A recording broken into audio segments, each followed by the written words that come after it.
Dr. Dana Selby here. Today I'm going to demonstrate a series of exercises that you can do to help build up the strength and endurance in the musculature that helps to stabilize or support your neck, also called the cervical spine. Now these are isometric exercises where you're working but not moving, and you're actually using the weight of your head and gravity pushing down upon your head to utilize as the resistance. I'm going to demonstrate the side lying position first. So you're going to get yourself so that your shoulders are stacked and you're laying right on that bottom shoulder. Now you may have to position a mirror so that you can see where your head is at, because you want to try to keep it nice and neutral. I don't want it tilting down. I don't want it tilting up. I want to keep it nice and straight. And I also want to try to keep my chin stuck in. Okay, so I'm going to try to feel where a neutral position is. Now the top side musculature is working because of course gravity is pushing down on my head.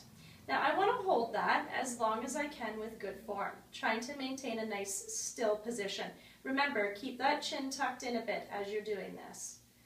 Now you can hold this indefinitely if you can. Generally I tell my patients that if you can hold it for 2 minutes, switch it up. You also want to do that on the other side. You can then scoot yourself to the edge of, a bed works very well with this if you're laying across the bed. Most beds have a headboard and a footboard, so it might not work laying lengthways, but if you go crossways, get yourself right to the edge of the bed so that your head again is floating in outer space, and I don't want my head extended, nor do I want it flexed. I want to try to keep the musculature at the back nice and straight. So again, I'm going to chin tuck in, and I'm going to hold this as long as I can with good form. So I should be looking at the floor in terms of the position of my face in relation to the world around me. Now, the musculature at the back of your neck, your spinal extensors, also called the paraspinals, should be working. But don't allow the muscles right at the base of your skull, the suboccipital muscles, to get squished together. Don't take your neck into extension. Keep your face looking at the ground, keep your chin tucked in, and those paraspinal muscles at the back of the neck nice and long. Again, you can hold this as long as you can with good form. You'll know that your form has started to break when you start to get shaking.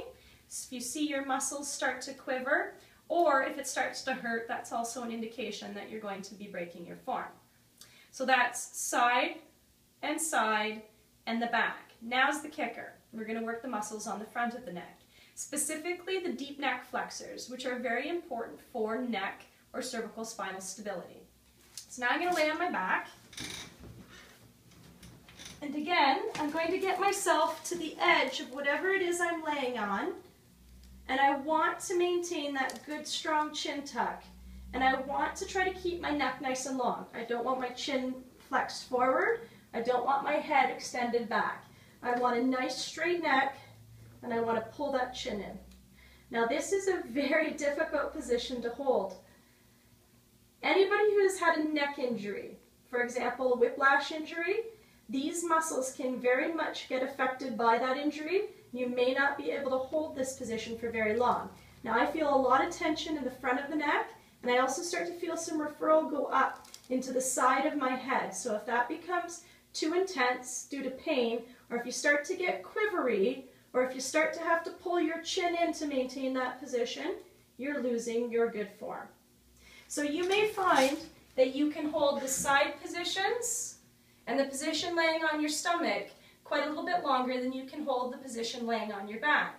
However, of course, laying on your back is one of the most important positions to be able to hold in terms of neck endurance.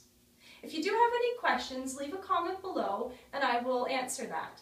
In terms of timeline, if you can hold the position laying on your back, where you're affecting those deep neck flexors for a minute, you're doing a pretty good job. That's all for now.